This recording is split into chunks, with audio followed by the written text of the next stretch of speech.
할렐루야, 반갑습니다. 2021년 6월 11일 금요일입니다. 오늘도 주님의 평강이 여러분과 함께 하시길 주의 이름으로 축원합니다. 찬송은 288장입니다.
오늘 우리에게 주시는 하나님의 말씀은 열왕기상 9장 4절부터 9절까지입니다. 내가 만일 내 아버지 다윗이 행함같이 마음을 온전히 하고 바르게 하여 내 앞에서 행하며 내가 네게 명령한 대로 온갖 일에 순종하여 내 법도와 율례를 지키면 내가 내 아버지 다윗에게 말하기를 이스라엘의 왕 위에 오를 사람이 내게서 끊어지지 아니하리라 한 대로 내 이스라엘의 왕위를 영원히 견고하게 하려니와 만일 너희나 너희의 자손이 아주 돌아서서 나를 따르지 아니하며 내가 너희 앞에 둔 나의 계명과 법도를 지키지 아니하고 가서 다른 신을 섬겨 그것을 경배하면 내가 이스라엘을 내가 그들에게 준 땅에서 끊어버릴 것이요 내 이름을 위하여 내가 거룩하게 구별한 이 성전이라도 내 앞에서 던져버리리니 이스라엘은 모든 민족 가운데서 속담거리와 이야기거리가 될 것이며 이 성전이 높을지라도 지나가는 자마다 놀라며 비웃어 이르되 여호와께서 무슨 까닭으로 이 땅과 이 성전에 이같이 행하셨는고 하면 대답하기를 그들이 그들의 조상들을 애굽 땅에서 인도하여 내신 그들의 하나님 여호와를 버리고 다른 신을 따라가서 그를 경배하여 섬김으로 여호와께서 이 모든 재앙을 그들에게 내리심이라 하리라 하셨더라. 아멘. 오늘 말씀 제목은 감사와 두려움 사이입니다. 감사와 두려움 사이. 여러분 세옹지마라는 말 있잖아요. 그 세옹지마라는 한자성어는 인간의 모든 삶은 변화무쌍해서 예측하기가 어렵다는 말입니다. 석단할 수가 없다는 얘기죠. 좋았다 하지만 꼭 좋은 것은 아니고 또 어렵지만 꼭 어렵게만 끝나지도 않는 전화위복의 삶이 될 수도 있는 것이 인생입니다. 단적인 면만 보고 그냥 그것을 결정해버리고 그냥 극단적인 선택을 하는 사람들 너무 많지 않습니까? 지금의 어려움으로 끝나지 않아요. 내일도 기쁨이 될 수 있습니다. 감사가 될 수 있고 승리가 될 수 있고 행복이 될 수 있어요. 여러분 조금만 더 참으십시오. 끝까지 참으시고 승리하시기 바랍니다.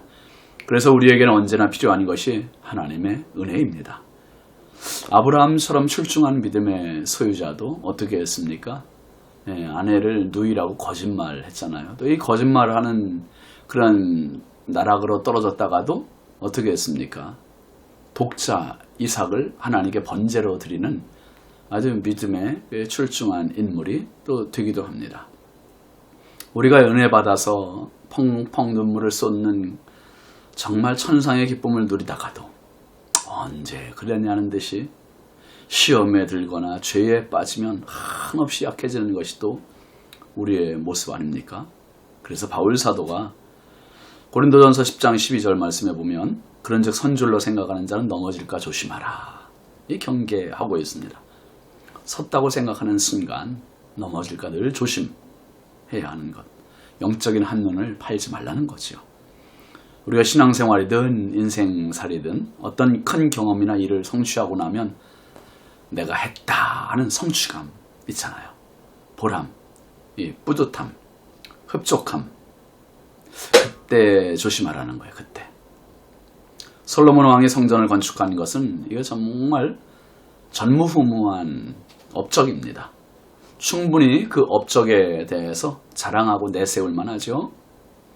바로 그때 하나님의 왕의 마음이 행여 자기 업적주의나 성취주의에 도취되기 쉬운 바로 이때 하나님께서 솔로몬 왕을 찾아오셨지요. 기브온 산당에서 찾아오시고 20년 넘은 시간에 하나님께서 다시 솔로몬을 찾아오셨어요. 찾아오셔서 어제 본 말씀입니다마는 하나님께서 엄청 축복스러운 말씀을, 은혜로운 말씀, 놀라운 말씀을 해주셨습니다. 3절 말씀에 내 기도와 간구를 들었고 이 성전을 거룩하게 구별하고 내 이름을 영원히 그곳에 두며 내 눈길과 내 마음이 항상 거기 있으리니.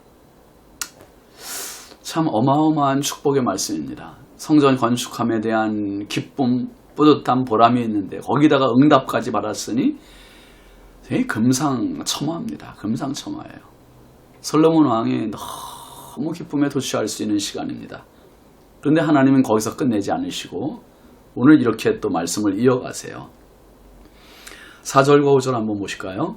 내가 만일 내 아버지 다윗이 행함같이 마음을 온전히 하고 바르게 하여 내 앞에서 행하며 내가 네게 명령한 대로 온갖 일을 순종하여 내 법도와 율례를 지키면 내가 내 아버지 다윗에게 말하기를 이스라엘의 왕위에 오를 사람이 네게서 끊어지지 아니하리라 한 대로 내 이스라엘의 왕위를 영원히 견고하게 하려니와. 솔로몬의 마음을 다짐시키시는 말씀입니다. 다짐시키시는 말씀. 내 아버지 다윗이 행함같이. 네가 잘났다고 아버지의 업적을 무시한다든지 아버지의 믿음을 무시하지 말고 너는 아버지 다윗같이 하라는 거야. 다윗같이. 최소 다윗같이. 하나님 앞에는 다윗이 모든 왕들의 기준이고 모델이었습니다. 다윗같이. 그 다음에 마음을 온전히 하고 바르게 하여 내가 명령한 대로 순종하여 내 법도와 율례를 지키면 내 이스라엘의 왕위를 영원히 견고하게 하려니와. 가장 중요한 것은 마음이에요. 마음을 온전히 하고 바르게 하라고 말씀하고 있습니다. 여러분, 마음을 하나님을 향하여 사는 것을 하나님은 가장 기뻐하세요. 그리고 말씀에 대한 순종입니다. 그러면 왕위를 영원히 견고하게 해주겠다. 여러분, 왕권은 왕이 붙잡는 게 아니요, 하나님께서 붙잡으시는 거예요. 하나님께서 왕위를 흐트러실 수도 있고 세우실 수도 있고 그 왕권에 대한 절대자가 하나님이심을 분명히 보여주고 있습니다. 그런 다음에 6절 말씀 보시면 또 만일이라는 말이 나와요. 만일 너희나 너희의 자손이 아주 돌아서서 나를 따르지 아니하며 내가 너희 앞에 둔 나의 계명과 법도를 지키지 아니하고 가서 다른 신을 섬겨 그것을 경배하면 그랬어요. 하나님은 만일이라는 가정법으로 또 쓰고 계시잖아요. 돌아서서 하나님을 따르지 않고 하나님의 계명과 법도를 지키지 않고 다른 신을 섬기면 정말 생각하기도 끔찍한 가정입니다. 지금으로서는 솔로몬 왕이 절대로 그럴 리 없다고 비웃을지도 몰라요. 하나님 계속 말씀하시죠. 그 뒤에 보시면 7절부터 9절까지 내가 이스라엘을 내가 그들에게 준 땅에서 끊어버릴 것이요 내 이름을 위하여 내가 거룩하게 구별한 이 성전이라도 내 앞에서 던져버리리니 이스라엘은 모든 민족 가운데서 속담거리와 이야기거리가 될 것이며 이 성전이 높을지라도 지나가는 자마다 놀라며 비웃어 이르되 여호와께서 무슨 까닭으로 이 땅과 이 성전에 이같이 행하셨는고 하면 대답하기를 그들이 그들의 조상들을 애굽 땅에서 인도하여 내신 그들의 하나님 여호와를 버리고 다른 신을 따라가서 그를 경배하며 섬김으로 여호와께서 이 모든 재앙을 그들에게 내리심이라 하리라 하셨더라. 정말 무서운 말씀이에요. 이스라엘을 끊어버리시겠대요. 이스라엘을 끊어버리니 이스라엘의 명맥을 완전히 끊어버리신다는 말씀입니다. 또 내 이름을 위하여 거룩하게 구별한 성전이라도 던져버리리니 던져버리신다는 표현을 썼어요. 건물이 성전이 아니에요. 건물이 성전이 아니라 건물에 좌정하시고 임재하시는 하나님이 계셔야 성전입니다.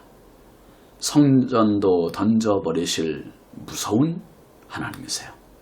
이런 비참한 광경을 모든 민족들에게 속담거리, 이야기거리가 되게 하시겠다는 거예요. 참 비웃음거리가 되게 하시겠다는 겁니다. 하나님께서 가장 중요시 여기시는 것이 뭡니까? 하나님을 섬기는 겁니다. 하나님께 마음과 뜻과 정성을 다해 섬기는 것. 아무리 돈이 많아도, 아무리 출세를 해도, 아무리 건강해도 그에게 하나님이 없으면 그 인생은 하나님께서 던져지시는 인생, 던져버리시는 인생.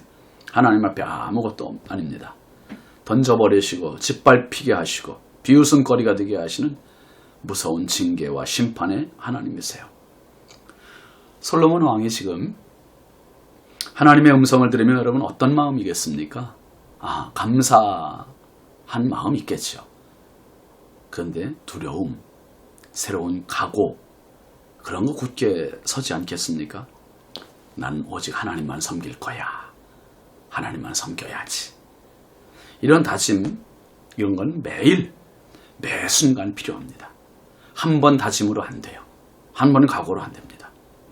매일 하지 않으면 사탄은 언제든지 틈을 타요.